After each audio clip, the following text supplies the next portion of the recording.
Hi, I think we're live. Hey, hey, Yes, how's it yes, we're going? live. Hi, Madhav. You're calling in from Shimla, I hear. How cold is it there? Let's talk about the weather while people come in and troop in. Yeah, it's pretty cold. I actually sort of just came in here for a couple of days just to experience some snow. It's in the negative, I would say right now. Not too far in. I'm sure like there's colder places elsewhere, but it's about I guess -2 or something. I've never seen Good. snow. How Oh does wow, snow really? feel? Yeah, I haven't. I once went like after we finished AmCal, a few of us went to Sikkim and at one of like there was like a rock of ice and everyone went and Mm. touched it, but I was feeling too cold and I didn't. And I have no regrets. So that's the closest I've got to snow. Got it. Yeah, I think it's a little bit like ice lolly. I would say like it's a little slippery. It's a little like it's not like as soft as you might think it is. But it's also like you gotta have like sort of gloves to hold it all. Like if you had it, hold it with your bare hands. And if you have a kid, I have a 1.5-year-old kid. He Yeah. sits down in the snow, starts eating it. So, He so starts eating it. Oh my God. Okay, that's nice. it's kind Yeah, of yeah. like it's kind of like I don't know if you know this, but in North India there's a thing called chuski, right? And it's like chuski for him. Natural chuski. It's like ice Oh, lolly sort okay, of huh. all. Nice lolly. Yeah, yeah, Yeah, yeah, yeah. Yeah. it's good. Yeah. I'm from Chennai where so just this December um the temperature went down to a cold 25 Mm. degrees Celsius, which I don't know what it is in Fahrenheit, but it's basically quite warm. It's called normal temperature when you measure when you're doing physics experiments. That's called normal temperature, the standard normal temperature, and everyone was wearing sweaters. Um, Yeah. okay, and guys, we are talking about the weather very seriously because we're waiting for people to join in. So we will speak more about weather patterns across the and we'll connect back to patterns eventually. We'll come full circle. Don't worry. You'll see how we with all this nonsense we're speaking now, how it connects back to the larger talk in a few minutes. Um, but yeah, just waiting for people to come in, and we'll start properly in 2 minutes. Um, Nice. Good. yeah, Where is everybody joining from? Is it mostly, yeah. I'm just curious. I think it. I mean, we're hoping it's US and India. As Indians, I don't know. We don't seem to sleep on time at all. If there's like a cricket match which starts at 10 p.m., we'll start watching it. I remember watching all the cricket matches and test matches that used to be played in the West Indies, like up with my grandfather and father at 3 a.m., 4 a.m. Not not healthy at all. And I'm hoping the Americans are also, I think it's a good time for them, right? I think it's, what is it now? It's 11 It's a.m. for probably New like, York, 10 Chicago, 9 Denver. San Francisco, it's a bit early, it's yeah, 8. So, yep, yeah. yep, yep. Good. Mm. Okay. I think we'll get going. Um, so, Madhav, you have been putting us all to shame, all us marketers, for a very amazing reason, which is that you've managed to help grow. I'm not just saying it's only you, of course, but as marketers, let's just be honest, it is just you. Um, you've helped grow Storylane from $2 to $10 million plus ARR, and we followed like we have common people that we know we've been following your story / story lane for a while. We use your product at Factors as well. So the first question is, why do you do this to us? I mean, like, I feel like you've greatly exaggerated that. And I also feel like, I think there's also like, I mean, I always keep saying, right, like, in hindsight, all playbooks look good, because there's also sort of like a Mm, survivor's bias there that okay, it worked for us, right? Like, so, now it all makes sense. Might not have done. But yeah, I think for us, it was just, it was always, I would say the major thing was always like, listen, we're not going to go like everybody in the sense, like, the way we do the product, the way we do the GTM, the way we sort of, talk about things. Like, that was like very hard conversation that we had like over a couple of months. I think that's just like and I think like that has been sort of the base philosophy across everything that happens at Storylane. I think it's not just like marketing; it's even in sales, it's even in the product and all of that. And I think that just like now to me, it feels like it was a very important decision just to be able to like to really think about differentiating yourself, whether that's in terms of product or your GTM or how you show up, right? It Mm, is required in today's world. right. That, I think you spoke about this, and when we were offline, we were talking about. I think Nalin asked, like, how do we stand out? How do we stand out? Like he would push you for that. Was that something that was part of the conversation, right? Like, how do we look different? Why do we? How do we do things differently in some sense, in a nutshell? Yeah. So I mean, like I'll tell you the way the conversation started was so when I sort of joined, we were at about 2 million ARR, and like Nalin, like my CEO, basically told me that hey, listen, we need to figure out a path from 10 to 2 to 10 million, and like in this sort of time period, and how do we get there? And we're not going to get there through like regular paths. We've got to think differently. So now Mm, bring me, like, I don't know, like how can we build a marketing portfolio that could sort of, help us go viral and all of that, right? Now, that question is the hardest thing to answer at that very moment. Because I'd be like, yeah, like, it's like you sort of put on the spot at that time, right? And then mm, I did the next best thing. I went and asked my marketing team the same thing. I went to my head of brand, mm, I went to our head of product marketing. Hey, how do we do things differently? And there's no like it's a very difficult directionless question to ask, right? So then I think after like whatever a month, 2 months, 3 months of like just really not going anywhere or like not really having a proper way to do it, we actually came up with this sort of framework, which is basically like instead of asking like how do you stand out, basically ask like how do you interrupt an existing pattern that exists, a mm, pattern that is making sameness risky, within our mhm. marketing portfolio, within the product portfolio, and all of that.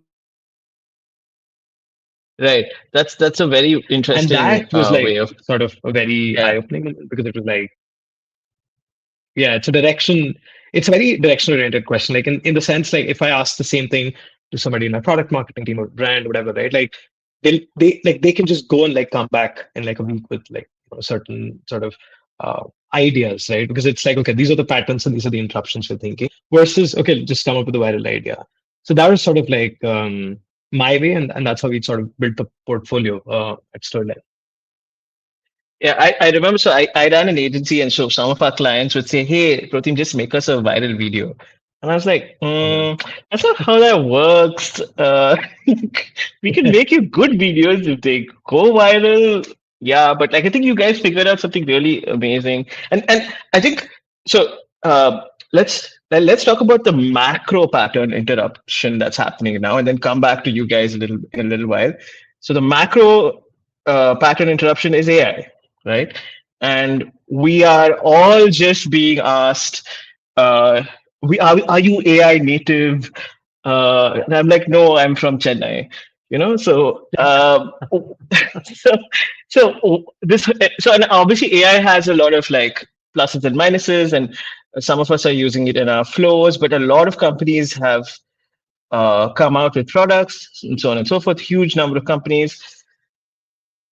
How do you feel like that's changing marketing? Oh, I mean, it's changed quite a bit because like I've been in marketing for about, almost about 15 years now. And I always used to sort of rely on my playbooks from like, whatever, 10 years ago. And the playbook that we have currently at Stolen is the most different playbook I've ever run. And a lot of the playbooks I used to run just don't work anymore. Like the way SEO works, the way product marketing is done, the way sort of, the my best tools, my best agencies, my best freelancers, whoever I used to rely on, everybody is different now. Just because like it's disrupted everything, right? Like the way we function. And I think it's also sort of like I actually looked at the data, right? Like if you look, if you just look at particularly you go to any marketing conference or sales tech conference, like every speaker has the same MarTech landscape report, which is kind of interesting that in 2011, there were like, I think 1100 vendors. So it was anyway still hard to differentiate. And then in 2024, it's now at 15,000 vendors. But like the thing is that when you look at the quadrant, it's crazy. Like you can't see any other tool. Like, I mean, it's just hard to differentiate even versus something like a Gong or Seismic or whatever, right? But then sales tech and martech were anyway always sort of crowded. So then the next question is like, is this applicable across the software category? So I also looked at the G2 listings data. So in 2019, the total number of listings on G2 across all categories was around 50,000. And then in 2024, just 5 years later, that's 150,000, right? So that's 3x. And you've got tools like Cursor and Claude Code is becoming pretty good. There's Lovable and a bunch of these things. So not saying like it's replacing engineers, but engineers are definitely a lot more productive now, right? Like they're shipping out things that are like in weeks that would have taken months, right? So it's become a lot easier to copy the product, right? And that's a fact. And I think earlier product was like a big differentiator, right? But I think today your GTM is the differentiator, because the products are getting easier to copy, and that's what you need to sort of focus on. Like how do you stand out? How do you come in front of your buyers? How do you sort of position your story in a way that catches their attention, and you become like the first vendor they think about when the problem rises, right? These are things if you Yeah. do, and I think this is going to continue to be important as we sort of grow, because like I definitely see that 150,000 listings on G2 going up to maybe 500,000 in 10 years, right? Like that. There's every scenario that points to that direction. So best to work on it right now. Yeah, and actually, when you have it's completely changing the space, and I think your a brand becomes so important, right? And so this is something that I've been spouting to anyone who will listen is that I think with the 90s are back, which is that in the Yeah. 90s it was billboards and TV and magazine and radio, and it was very like you couldn't attribute directly. Then came all these Google ads, Facebook ads, not Meta at that point, Facebook ads still, all direct attribution. And so marketers completely changed the way they looked at it. And now it's again, I think it's changing, it's coming back, especially in the B2B space we're seeing, and we're talking to a lot of our customers. And we've just came up with a report on this that if you spend on LinkedIn ads, which is like your equivalent of a billboard in a magazine now in a B2B space, you're seeing a lot more return on your other channels. So it's Mm. almost like, okay, like when you speak about like, am I the first vendor? Am I top of mind? It's all back to stuff that I studied in B school, Yeah. which is, hey, this is how you make sure your tooth, that somebody goes to buy toothpaste. This is why they will buy your toothpaste. It's almost become a commodity in that sense. So if you have like 150K companies to sort of compete with, then it's a very different thing. So the brand building becomes a moat, and I think you guys did that. So just could you speak more about that? Yeah, sure. So I think obviously the problem was I'll tell you where we were at. Like to be a little bit more microscopic was so around 2 million ARR mark, we were at a place where we looked smaller than we actually were, which is a very Mm. common problem I see, with a lot of SaaS companies visually, right? And the way we showed up. Then we were not like in a lot of deal conversations were being closed where we weren't even part of the consideration set, which actually sucked, right? Mm. To not even be considered in that set. And then when we were considered, we were not the first vendor that was being evaluated. And what usually happens is the first vendor sets the narrative, and then the second, third, fourth vendors basically fight versus that first. Quite a big advantage if you're the first vendor sort of demoing, right? So these are all like challenges we want to sort of show up first, right, before like our competitors to like maybe a new set of prospects and all that, and really just sort of build a huge brand, right? So that's when it became a little bit of a focus that first we need to just show up, in the right circles, right? And I think it basically started with like even when I think what we saw was like some of the, let's say, let's call it like the social cloud influencers in, let's say, martech and sales tech didn't even know about Storyline, right? So that was the first thing to crack, right? Like how do we enter into that cloud? And I think there are obviously like many ways you could do it. Like what I did was basically like started like a podcast with that social cloud, right? And then tried to sort of dig my way through it because when you have these interviews, you also sort of build a relationship, and then we met in person, and then we figure out if we work as an influencer or meet at an event or do some co-partnership or whatever, right? So that was one thing we started, and then parallelly, what we also started doing was what can we do things that are not done like by like say other teams, like, and I think one big inspiration to me was Basecamp because it was like Basecamp for like 20 years, fully bootstrapped company, has an insane brand and has always taken a very contrarian view on everything, I would say. And I was just always thinking, like, how are they doing this? Like their website looks different, their book looks different, their podcast looks different, right? So that was the conversation that sort of came in, like, okay, what sort of patterns do we interrupt? And then we started identifying patterns in like the marketing portfolio that we had that was working, right? So if SEO was working, what was a pattern that we could disrupt to get 10x results in like the next 6 months?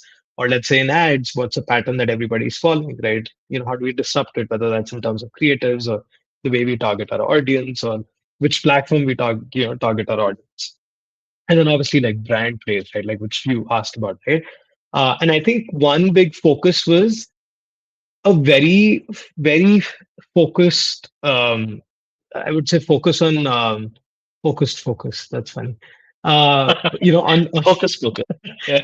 it's kind of like there's like this one time I was at a conference. It was like, let's do some strategic strategizing. It's just it's just all. So anyway, back Yeah. to so the way we used to look at brand searches was how many people were searching for our keywords in Google Search Console. So how many people Mm, searching for Storyline in Google Search Console? So but I would say about 8 weeks, 8 quarters back, we were at about 1,500 searches per month. mm, And the sole mm, focus was how do we double that, triple that, 5x that, mm, 6x that, right?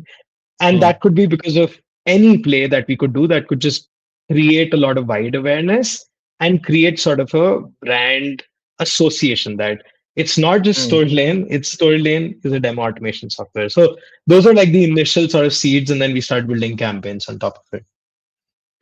So you used Google branded search as like a sort of a parameter, a metric to sort of measure how you guys were doing. Um, so that's that. I think I've heard of that as a very like I've heard that uh, as as a strategy, as a tactic, definitely. But what more would you?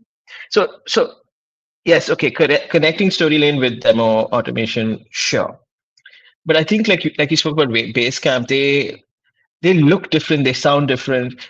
There were certain sort of brand values that they have, and you guys also had. And I don't know whether I don't know. I think it does change a little bit over a period of time as the company grows, as the brand grows. But like, what were those sort of core tenets, so to speak, that you were going for as a brand? Yeah, I think um, it wasn't really thought through initially, I would say. Like, I think the only big conversation that happened was I think that like we started doing these pattern interrupt brand experiments just to like with Hmm. that initial problem statement that I said that we wanted to show up as the first vendor. So how do we show up to the first Right. vendor? If we drive a huge amount of brand awareness, especially to companies where that are not currently considering our competitors, and then sort of reach them. That was sort of the problem, and that's how we were tackling it, right? But I would say like when we ran a few of these campaigns, whether that's how we did a product launch or how we like a bunch of campaigns across different channels, right? Then I basically scheduled sort of like a leadership workshop, and like the goal was to align on okay, like what because okay, we were growing, let's say the stolen brand awareness, right? But we needed to sort of have some guardrails. Like when we come up with any sort of ideas, or when we sort of the way we want to show up, in front of all of these people, right? And we sort of sat down and basically asked, like, what are our strengths? What are our weaknesses? What are we actually good at? What are we not? What is our strength? And through that, I think there was like two or three things that came out. One thing, which was probably a big one, was we definitely want to be the people that you know want to be known for innovation. Now, it sounds very like every company wants to be known for innovation, but you could maybe put it differently, like, okay, we wanted to challenge the status quo, right? Like in everything we do, that's across departments, right? So it's product, marketing, all of that, right? And when we sort of set that guardrail, right, then it became immediately clear that, okay, our visual language had to be different.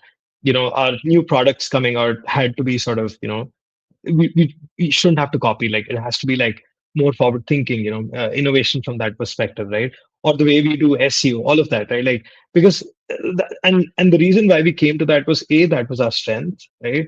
And B, that was the only way we could actually grow from like 2 to 10 and 10 to 20 in sort of the time that we had. um and that was the only, I would say, like, the brand guidelines. And then I would say, like, over time, obviously, we started sort of solidifying it. Then it was like the marketing team setting in. We're like, okay, how do we sort of want to present ourselves, right? Do we, because we used to have brand campaigns where some used to be sort of, very wacky, like very over the top language. And then there'd be some that'd be like super serious and, whatever, like, just let's be very focused, right? So we need to figure out, okay, what's our voice and all of that. So that was another conversation I had. These are just some of the things that we did. And then it was just about building that portfolio. Yeah, nice. That makes total sense. I think we've been touching upon it and circling it. So I think this pattern interruption framework that you sort of figured out, Yeah. um, and I think that is something that maybe we can go into more detail. Like, I don't know, you can take an example of whatever that's like maybe one of the channels that you want to talk about. Because I know you did the whole demo led SEO stuff, which was for me very interesting as an SEO nerd. But any of the channels that you guys picked and you figured out, okay, you know what, this is the way, this is the current pattern. We have to interrupt the pattern because we have to grow this way. This is our strength. Could you just pick like a channel that or any other way you want to do it? Like, just get down into more details about you identified XYZ, and then you said, okay, fine, that's this pattern, and we'll do it this way. And so, how did that come about? Sure. Yeah. I can share a few examples just to sort of explain how this went, right? Demo-led SEO, I'll give you some context, right? So our product is PLG plus sales led, right? Like, that's sort of like the mix that we have. So Mm, with PLG, the thing is that you just need a lot of relevant traffic for it to really work. Like, I've done PLG for many, many years, and I just know that when you're going after like $50 a month per user sign up, right? Like that cannot happen with like 10, yeah. 15,000 a month traffic. You've got to have a lot more. So we'd been doing sort of like the blog SEO traditionally for about 2, 3 years, and I think it had gone from 0 to 15,000 a month, and it was just like, I knew this playbook. Like, this is the slow playbook. Go from 15 to 30, and 30 to 60, and 60 to 100. It was like years and years into that playbook, right? And I think, like, we honestly just didn't have the patience for it. Like, it was too slow, and also like the cost of content had gone down to zero. So we had to think a little bit differently. So that's when we sort of sat down, be like, okay, what can we, what's a pattern that we can interrupt within SEO, right? Like, so we started looking at like different sort of keyword clusters, right? Like, can a certain subset of blog articles, can they be written differently? For example, can bottom of the funnel blogs be written differently? Can we try some sort of new experiment? Like, there was just multiple conversations going on, and we were also looking at like a few companies that had done really well in terms of PLG. So I looked at, like, for example, Zapier and ScribeHow, and I think I looked at Calendly and Canva, and all of these huge PLG success stories, right? And I think through that, like, I found that there were like opportunities, for like a certain cluster of keywords where we knew that our ICPs would be hanging out, but there just wasn't like there was no competition there. And I think if we played that well, we could, get like a lot of PLG signups. So that's how the experiment came, that how about we sort of target our ICP support queries. So for example, like if you sell to marketing, a query could be, from HubSpot, something like, hey, how do I merge a custom field in HubSpot, right? So we would Mm, take that and then we would create sort of like a demo-led page without any text onto it. So the experiment was that um, Google is known to see pages with images and text, and video, image, and text, right? What if mm, we were to challenge the status quo? The pattern is, what if we challenge Google's pattern that if, let's say, we remove the text from the blog and just keep the demo, would Google still rank? This was just an R&D experiment. It wasn't supposed to become like, I mean, if like we weren't really expecting it to go this big, right?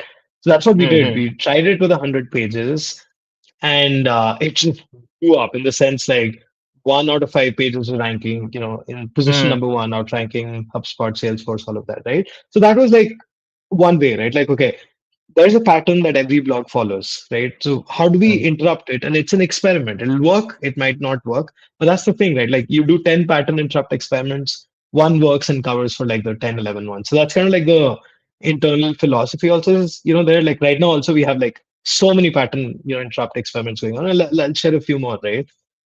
mm, So that's one way to think about it, right? Another one was like product marketing assets. I think that this might be super interesting, right? Like in the sense, if you've ever seen any comparison tables, right, they're always like we're the winner, competitors the losers. We're the green ticks, the competitors the red crosses, right? And yeah, that is it not seems too sort good of anymore. biased.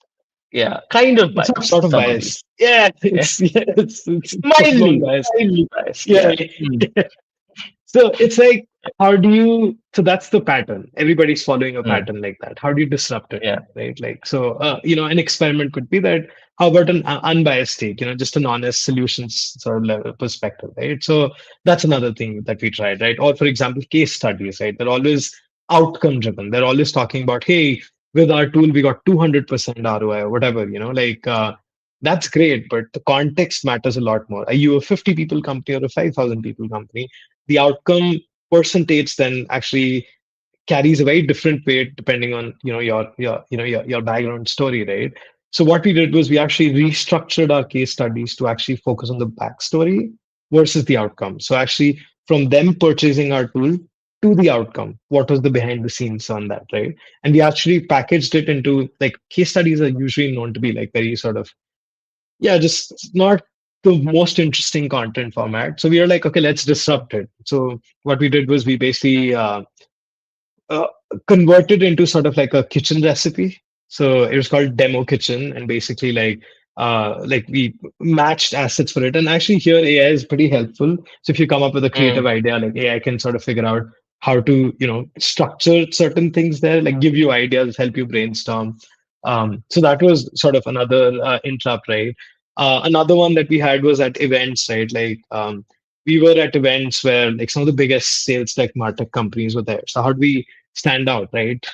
So I think one thing that we did was, let's not have a booth because everybody has a booth. Let's bring in a mm, mobile billboard truck, play the music, have it stand right outside the hotels, where the attendees are staying, and have it stand there, and just run a ad there. And actually that mm, was like one of the, like, it was like that truck got like more views than sort of like the actual sponsors. It's about challenging the core, like the status quo, or the pattern, or whatever you want to call it, right? If everybody has booths, mm. what if we don't have a booth but we come up with something else, right? Or what if Nice. everybody on the conference floor has bottles and notebooks as swag, right?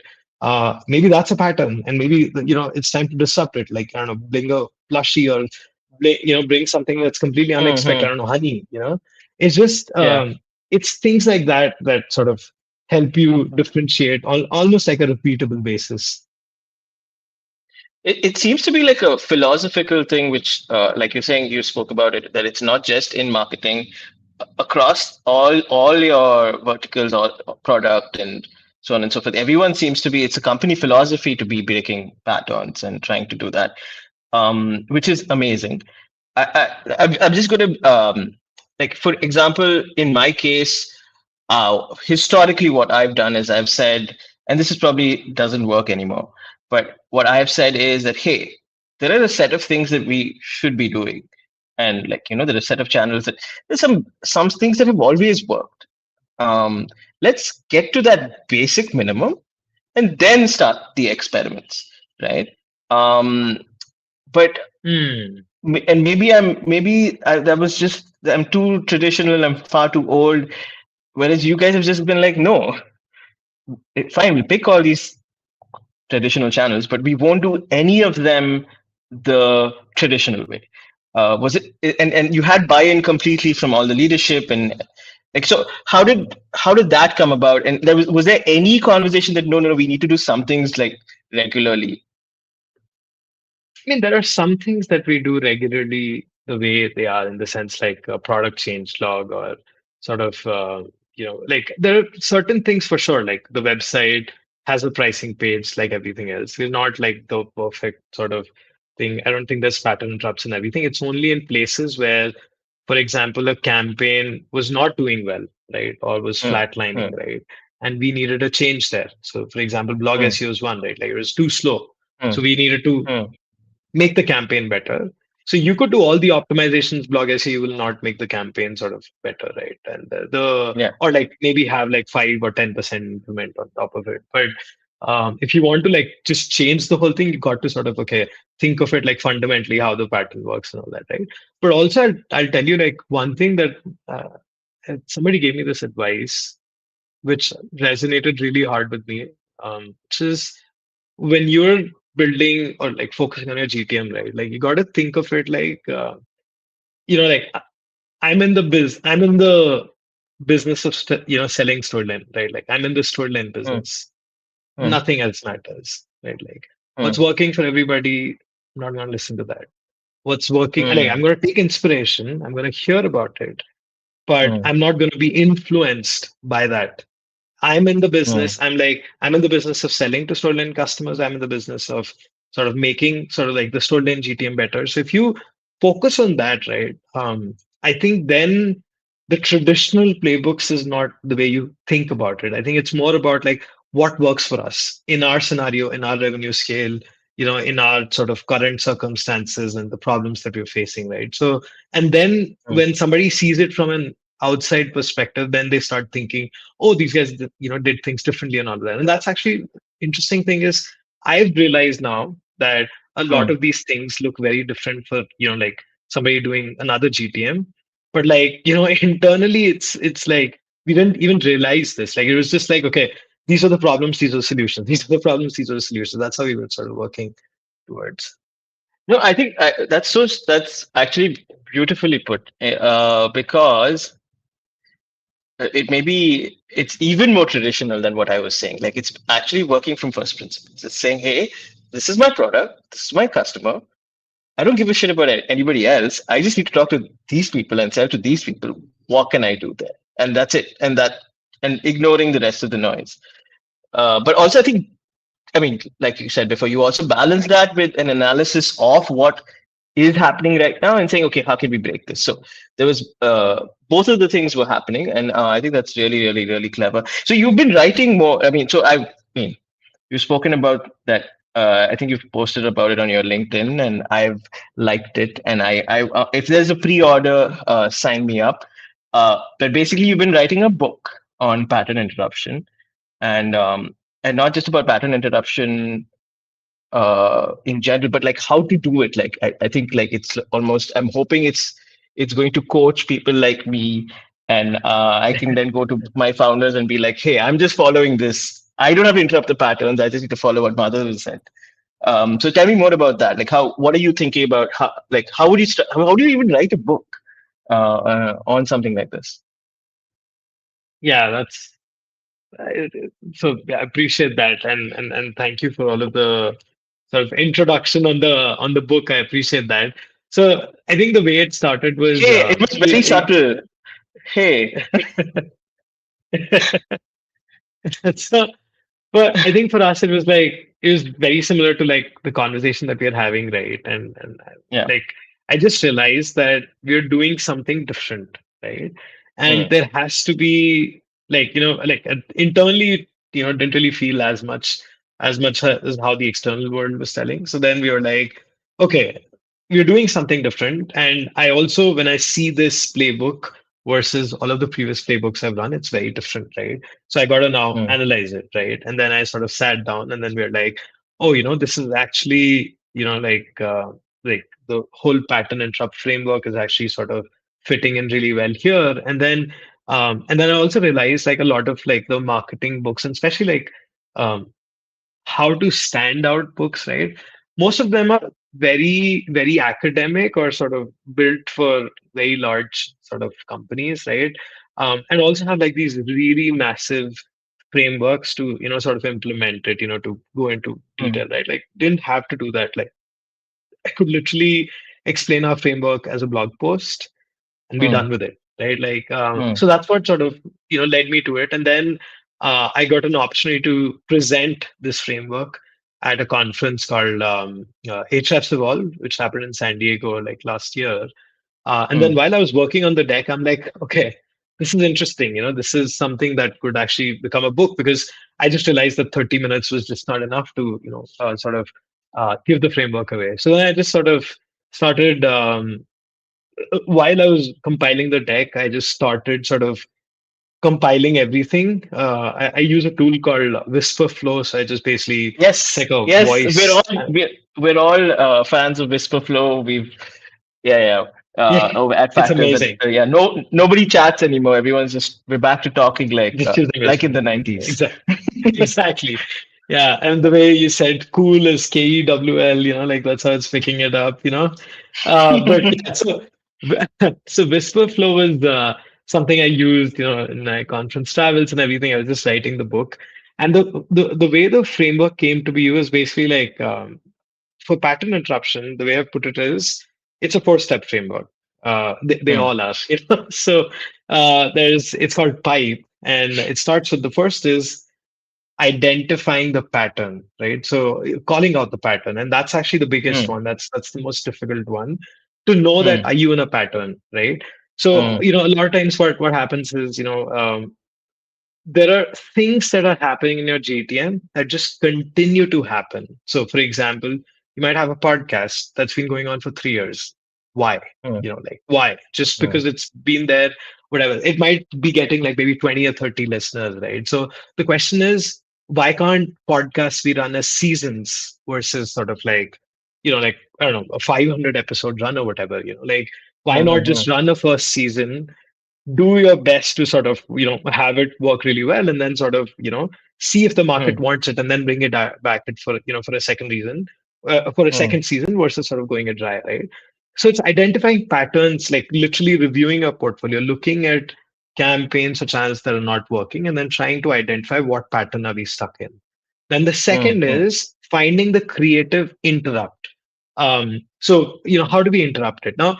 Interruptions are can be very sort of can be a make or break, in the sense that Yeah, um it can be jarring an basically. in, So it, yeah, yeah. you got to have like the right balance in terms of like, does it educate about the product, is it on brand, is it helping you sort of move pipeline, or Mm, just being straight up gimmicky, right? So for example, like a pattern interrupt is somebody wearing a whatever, a duck suit, and standing mm, in the middle of a Dreamforce trade show floor, right? mm, And just dancing mm, their way. They'll get all of the attention, but did it drive awareness to your brand? Are there qualified people mm, coming in asking the right questions, right? Like those things won't happen, right? So you got to have the mm, right guardrails, and that's what we like we have a set of questions that we sort of, whenever a interrupt is being thought about, it needs to pass through those questions, right? So whether it's on brand, off brand, is it moving the pipeline, is it sort of like there's a few things that I'll sort of share. So mm, once it flows through that, then it becomes a lot easier for the team to self qualify. Okay, is this a creative interrupt that has the potential to sort of whatever move pipeline, or come up with a campaign that actually changes the trajectory, and like gets a lot of demos or signups. Then the third thing is how do we build it as sort of a portfolio? Now, another thing to think about is you cannot just have pattern interrupts that are just all top of the funnel. You cannot Mm, be running pattern interrupts, which is just purely brand awareness. Because if you do that, what you're going to have is like a brand that's super huge or whatever in the best case scenario, but nobody knows what it is. Like that was actually something that Tara from like, who used to work at Chili Piper earlier, she actually told me that Chili Piper actually mm, faced the same thing. They became huge as a brand, but when somebody asked them, "Hey, what does Chili Piper do?" and people used to answer, "Oh, they're the brand that throws school parties." Like you don't want to be that. So that's mm, why you got to have it like a portfolio. So you could mm, split it into top, middle, bottom of the funnel. The way I've split mm. it is width and depth. So width is all of the top of the Oh. funnel plays, all of the plays, Mm, the plays which mm, are kind of like that drive the brand awareness. So think of it like whatever, a demo-led SEO, for example, or the way mm, we did our events presence, so the way we sort of show up there, or just like some of the virtual campaigns we do, like the Demo Dundies award show and all that. Then there's like the depth plays. The depth plays are the ones that, have like a Storylane as a demo automation software and actually drive pipeline. And that's when the demo kitchen comes in, right? Like the way we mm, did the case studies, right? Or the way we did like certain things in product marketing, like the bias pages or like even the swag, for example, right? Like instead of it being like a general swag, we made it a swag that's relevant just for product marketers, right? So mm, there's mm, so it's identifying, and now the portfolio, the way you build it is based on your company, like your unique circumstances. So it's kind of mm, like mm, if you're a company, let's say as big as Hootsuite, just taking an example, mm, right? There, it's mm, okay if you have a 80% width, 20% depth portfolio, right? But if you're, let's say, a company that's maybe at 1 million, 1.5 million ARR, you might want to maybe go a little bit higher on the depth one. So it's like 60% depth, 40% width, right? right, So that right. ratio depends on your stage in business. And then the last Mm, bit on the pipe framework is how do you build it inside your team? So it's not like you could be a company that comes up with one viral campaign and then you just keep talking about it.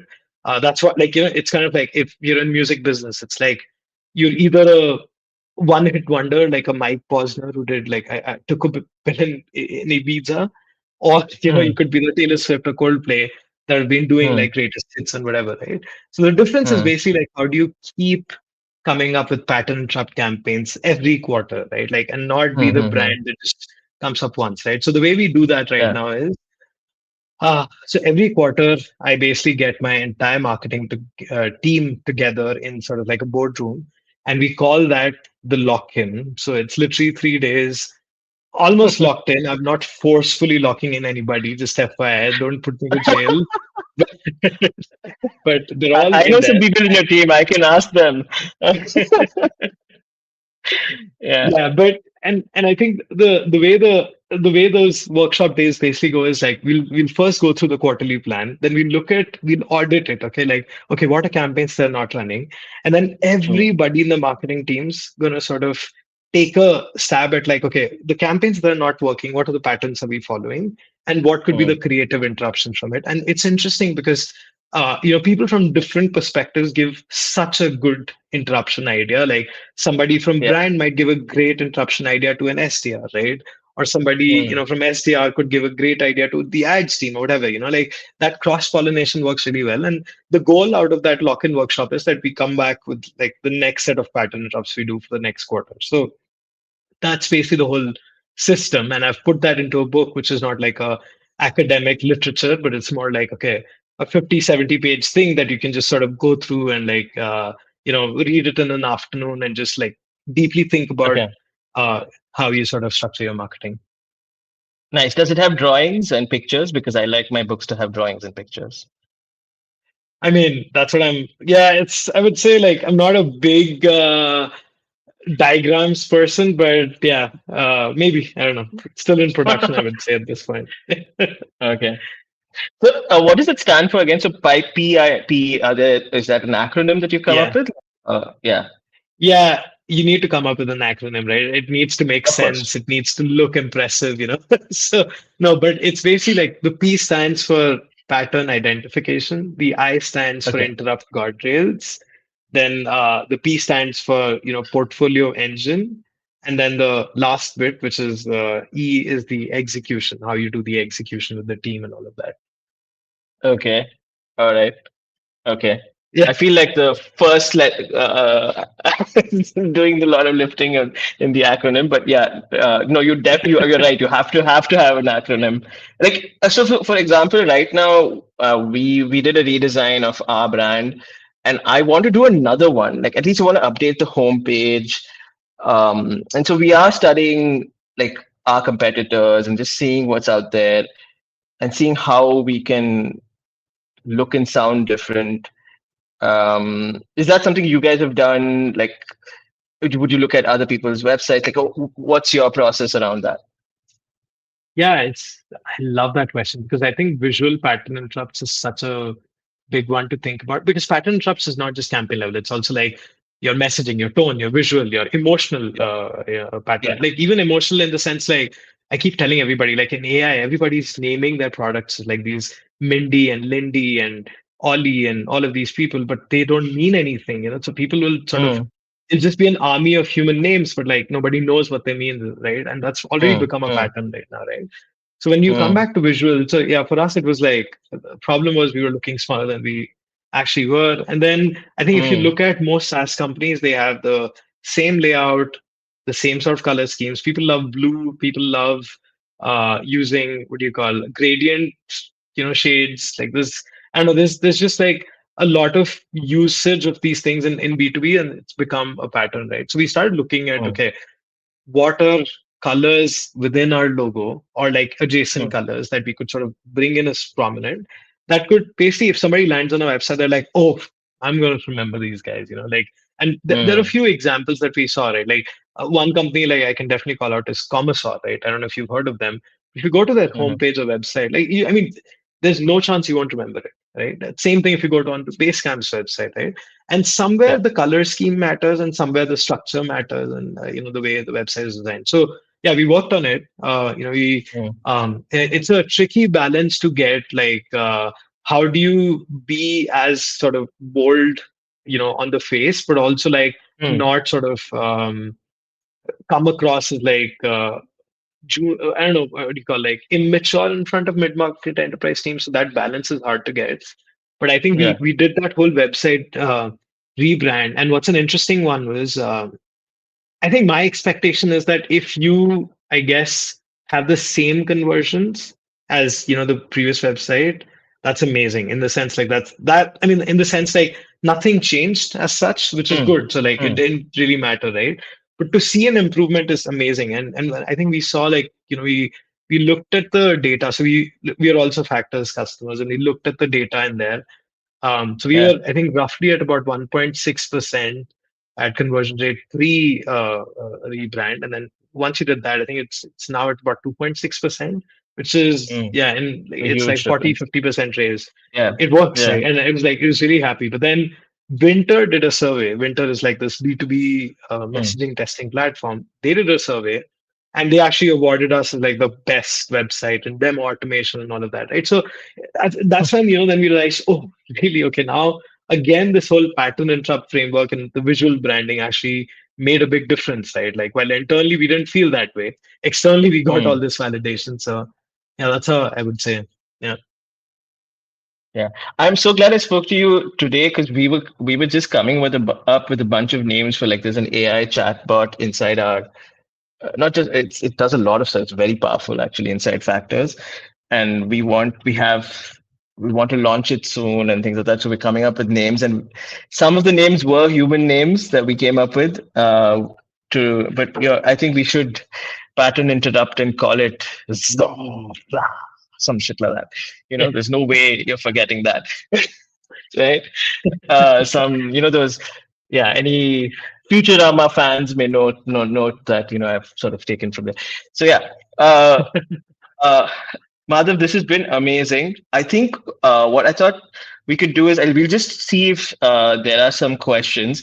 Otherwise, I can always keep asking you questions. Like I think I can speak to you for 5, 6 hours. And so I'll just check with Bansi, who's in our chat, to if she has any questions. from the folks here. If not, I have some questions for you. Yeah, yeah, yeah, yeah. I think I see. Okay, Okay. Ashish. Hey, Ashish. I think we've seen each other on LinkedIn a bit, so nice to finally meet you. About Sterling's disruption of marketing with events. Yeah, so there's lots of things we've done with events. One is with our backdrops. We've done the whole visual pattern interrupt. We tried many things. We tried a product marketing map. We tried different things, and then we ended up coming with that prospects just want to be educated better. But like, okay, if they want to be educated about our product, how do we just make sure that we definitely stand out as like a very welcoming, bright, colorful brand? So that was one. And then the swag was a big one. And I think the swag also is like there's a lot of things you can do in your swag to just stand out. It's the easiest thing at this point because literally, if you go around the floor space, there's like a few patterns that you always see, whether that's in terms of swag, like in notebooks, pens, or bottles. We've all sort of acquired a bunch of those, so it's very easy to interrupt those.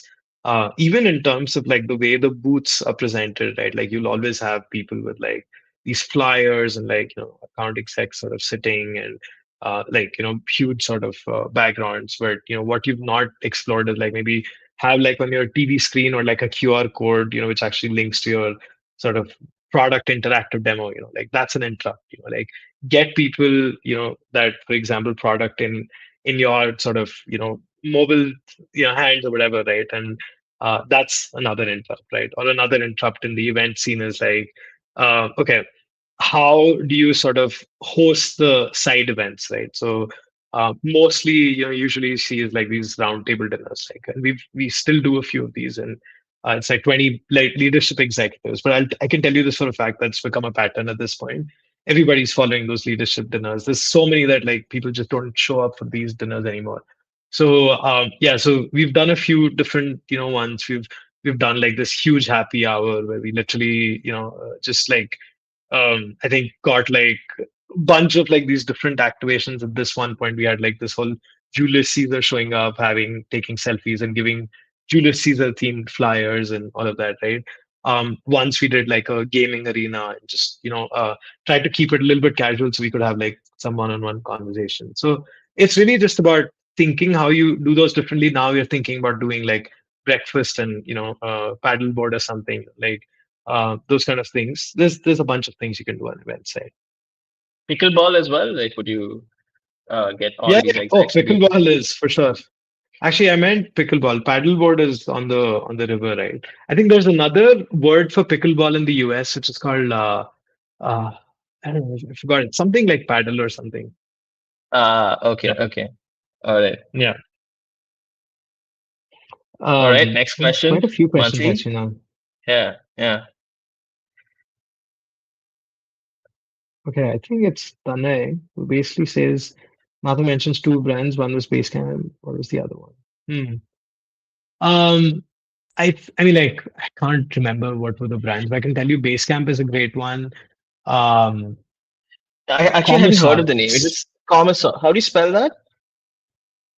I think it's Commosor. It's kind of like Okay. it's kind of like a limerick to dinosaur, and their entire branding is very dinosaur focused. So yeah, something Oh, like okay, okay. Commissar. that. Yeah. Turn your Yeah, network into Commissar. a. Okay. Yeah. Yeah, Commissar is Mm, another one. Chili Piper is definitely another one. They've mm. been doing it for a while. Yeah, if you, I mean, I would say even RB2B and Adam Robinson are another pattern Yeah, yeah, yeah. interrupts, right? Like, Definitely. whether Yeah, you like them or not, they've definitely got attention, right? So all of those things. yeah. And that's I always say you don't have to like not everyone has to like you. It's okay. Your audience Y- needs to like you. Yeah, exactly. Just focus on your selling for your business, right? Like, it doesn't matter how the Yeah, world perceives you. Yeah. yeah.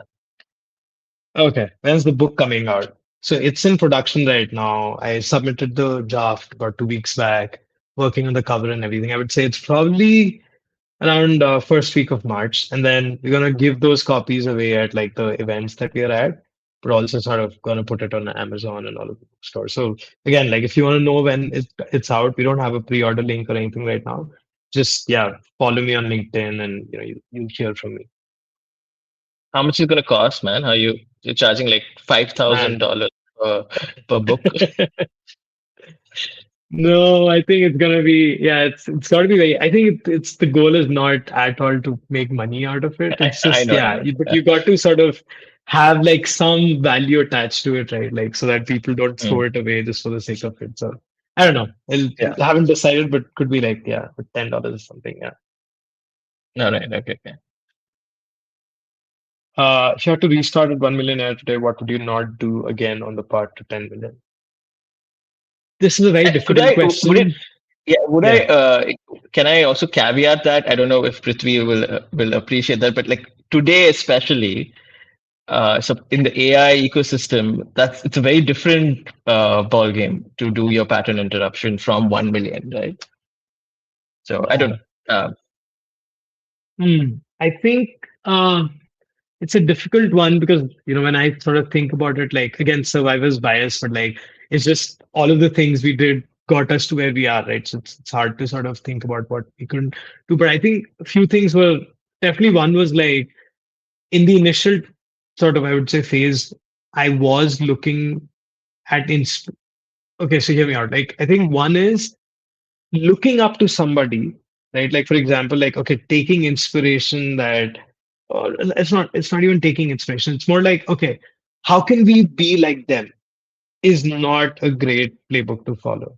So for example, Mm, if let's say you're thinking, okay, Clay went from whatever 0 to 100 million in ARR in like 3 years, right? How can we be mm, like them, right? If you go that path, it's probably not the right one. And I used to do a lot of that. Like I would get very overwhelmed when I would see a bunch of these companies just killing it. And like, in hindsight, mm, I felt like we were growing slowly, right? But I mm, think if you really center yourself to like what's working for you, what's good for your business, and like, like that whole framing of you working for your own business, that was something I would have started like right from the beginning for sure. I think another thing I would say with the whole at 1 million ARR, full context is I joined at 2 million ARR. When I joined at 2 million, marketing was being fully run at that point by Nalin, the CEO. So I think what I'd observed was like there was just too many things that were going on. Like I would say like 20 things that were going on. And it's a very common pattern because I've been at the early stage startups for a while. The first thing I always do is I shorten it down to 4 or 5 things, right? So I would have probably preferred like initially it would have been like could we just focus on very specific things. So I would have mainly focused on brand and SEO to start with, and not have sort of diverted to other places. That would I think that was another I would say like thing I would have worked on. And then I think last one I would also say is that customer marketing is something I feel should have started a little bit earlier as well. This was mm, maybe a late realization for me because I think in today's world, and especially actually now in this current scenario, right, people are learning about tools from their peers. People are, trusting other peers. People are taking recommendations from communities and in real life conversations. Some of these things are like very hard to sort of like your existing marketing initiatives are not going to optimize for it, right? So I think it's important to use your customers to get more customers. It's important to use your customers to expand into those accounts. And I think it's important to use your customers to also sort of retain, like some of the customers that are leaving, right? So whether that's getting users to talk to each other or like sharing other users' content with the existing users or like, building advocacy playbooks, all of these things, I think we're probably 5 million ARR too late. I would say. I think we would have probably started about 5, 6 million in ARR. but you wouldn't do that at round tables anyway. Or if you are, it would be at a pickleball tournament where Oh yeah, your yeah, for sure. customers, I the don't. customer marketing at pickleball. Yeah. Yeah, I think actually that's another good one. I mean, like we can go on and on about this, but like I think that probably we can take this as the last one. The roundtables were also, I think, the events playbook. I would also do a little bit differently because I think yeah, we could have been slightly more picky. And I feel like user conferences are really good in terms of like getting leads versus like So the more popular name conferences, I would have not want to burn money again on those ones. Because the typical name ones that you usually have, right? Like that's where everybody comes in, but that's where also like 70% fractional crowd comes in. And it's very Mm, hard to sort of take any conversation anywhere, right? Also like the round tables and all that, right? Like these just for whatever reason for us, for our business, it's just never worked very well. I'm sure my answer will change a year from now, but definitely the format is something we're thinking about. But that's smaller groups or the way the discussion is happening, right? Either it could be like mm, an fireside chat AMA, you get like an all-star mm, person and then have people chatting to them. That is a mm. I would say a great session, or maybe doing a session which is like sort of yeah, just like smaller group, and then you can have a more intimate conversation. I would say like eight is the maximum instead of like 30 people when get split between four tables. So yeah, lots of things. Yeah, and also the tables need to be round. I mean, I've been to some of these, and that's just false advertising, guys. The tables have to be round Yeah, in shape, otherwise they're not doing a job. Yeah. yeah, it's lots of things. Yeah. Also, like No, I think like that another was a like bad joke, Madhav. Sorry if I'm just talking about the shape. I get that. Yeah. No, I mean like in the sense like I hear you in terms of like the whole round thing, but I was just thinking right now in my head. I was talking to the Paramount VP of marketing, and he was telling me that they hosted a roundtable where they actually got like a professional moderator, and the conversation quality was way different versus if like Mm, if we were moderating it, right? That's another right. sort of been something I've been thinking about. So yeah, I mean this Okay. could be another session. And We should 14, we it's should like probably do, yeah. So because and we do each session, and each of them become books that you can sell yeah. for $5,000 each, as we discussed. Yeah.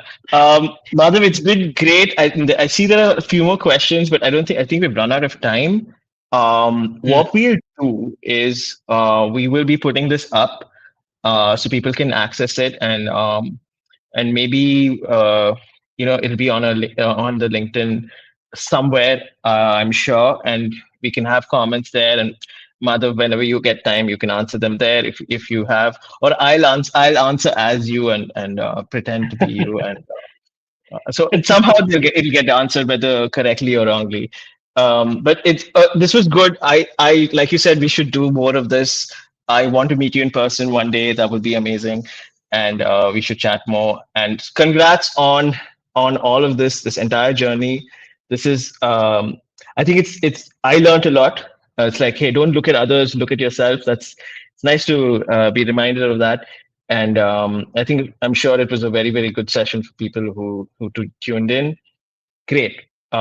Congrats and best of luck, and hope you do amazingly forever. And we'll keep following your story and your story lane for a long time. And that's probably the most generous shout out I could ever get. Like you've literally maxed out on every generosity, right? Like it's like I'm a forever nice and guy. all of that. No, but no, I appreciate it. I think I would love to No, I meet in mean it. person I and genuinely enjoy mean it. it. Yeah, yeah. It's been great. It was a great journey, and I think yeah, we can learn a lot, and this would be amazing to do again. Also, Thank yeah. you so much, Fatim. Yeah, it was great Yeah. hanging out, Thanks. man. Thanks. All right. Thanks Thank for you, doing this, everybody, for Madhav. tuning Thanks. in. Thank All right. you. Take care. Bye. Bye, everyone.